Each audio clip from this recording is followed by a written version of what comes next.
Балар, сендер хан талапайын ойынын білесіңдер ме? Я білеміз. Ендеше ойын шарттарын тағы бір қайталап жіберіңіз. Бұл қорапшада көп асық бар.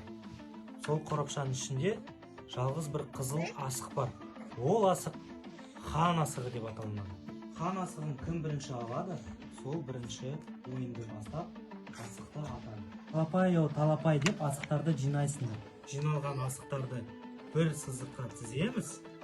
Кім көп асық ұтады, сол ойынды жеңеді. Жинап алған асықтың арасынан бір сақа таңдап аласыңдар.